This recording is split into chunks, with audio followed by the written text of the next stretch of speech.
Pagi itu, area parkir MTS dipenuhi asap knalpot dari motor bebek legendaris milik Pak Darno. Motor Supra keluaran lama itu batuk-batuk kecil, seolah tahu bahwa hari ini ia harus mengemban tugas suci. Keliling 2 kabupaten demi misi sosialisasi penerimaan peserta didik baru, PPDB. Pak Darno, panjenengan itu jimatnya madrasah kita. Pokoknya kalau panjenengan yang senyum, anak-anak SD dan MI langsung rontong hatinya dan pengen buru-buru daftar. Seloroh kepala madrasah saat melepas tim siber PPDB itu. Pak Darno hanya terkekeh, membuat kumis tipisnya ikut bergoyang. Senyumnya memang juara, tipe senyum tulus yang bisa mencairkan suasana, tipe guru honorer yang kalau tidak masuk sehari saja, langsung ditanyakan oleh separuh murid di sekolah. Di sampingnya, sudah siap 2 rekan sejawat yang karakternya bertolak belakang bagai bumi dan langit, Pak Sabar dan Pak Dono. Pak Sabar, sesuai namanya, adalah manusia paling tenang se-Banyumas.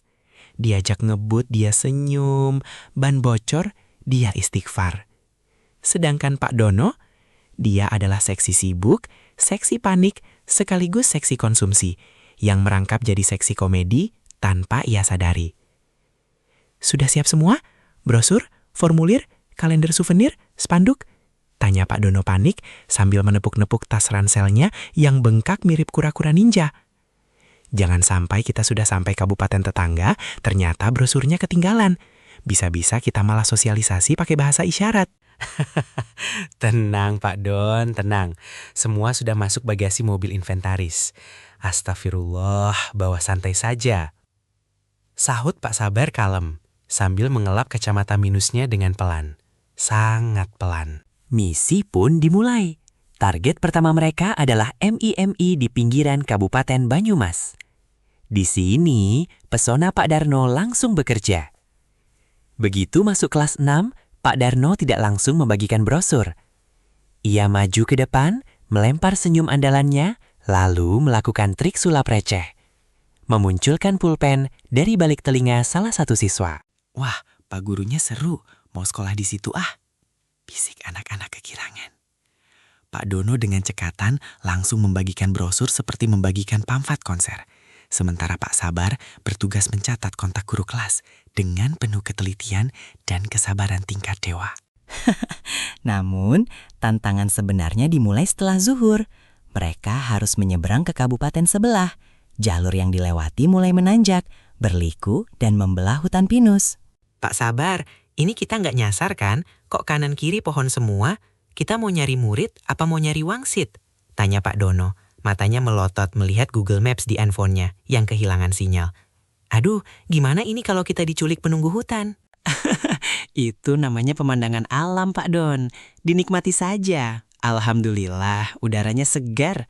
Jawab Pak Sabar dari kursi kemudi. Kecepatannya stabil di angka 40 km per jam. Sangat stabil, sampai-sampai mereka disalip oleh ibu-ibu pembawa rumput. Tenang Pak Dono, di depan itu ada MI Darul Ulum, batas kabupaten. Saya kenal kepala madrasahnya. Santai, sinyal hilang, tapi semangat jangan hilang. Begitu sampai di MI tujuan di kabupaten tetangga, drama komedi kembali berlanjut. Karena mereka datang tepat saat jam istirahat, Pak Dono berinisiatif menggunakan pengeras suara portable yang ia bawa dari MTS untuk memanggil anak-anak. Tes, 1, 2. Dicari anak-anak lulusan MI yang pengen pintar, soleh, dan jaga komputer. Kumpul di aula sekarang, ada pembagian ballpoint gratis. Teriak Pak Dono dengan suara melengking.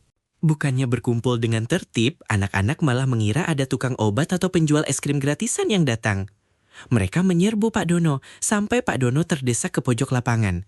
Memeluk tas brosurnya seperti mempertahankan harta karun dari jarahan bajak laut. Pak Darno, Pak Sabar, tolong saya digeruduk anak-anak ini. Teriak Pak Dono panik.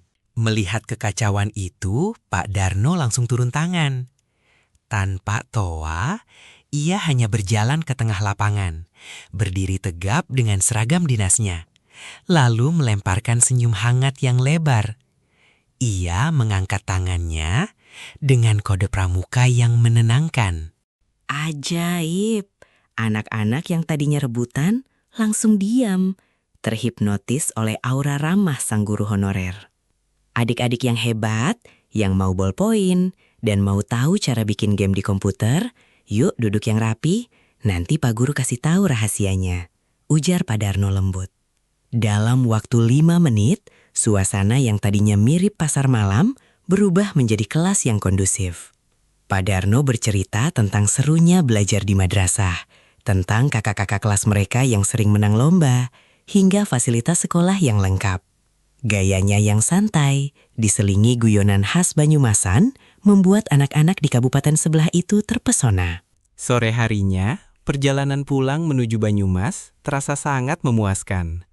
Tas ransel Pak Dono yang tadinya bengkak, kini sudah kempes, berganti dengan lembaran formulir inden yang sudah diisi oleh calon wali murid.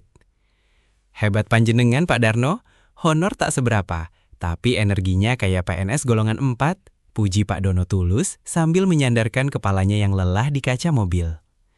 Pak Darno tersenyum, menatap jalanan Banyumas yang mulai temaram diterpa lampu senja. Ah, Pak Dono bisa saja. Menjadi guru honorer itu pilihan hati, Pak.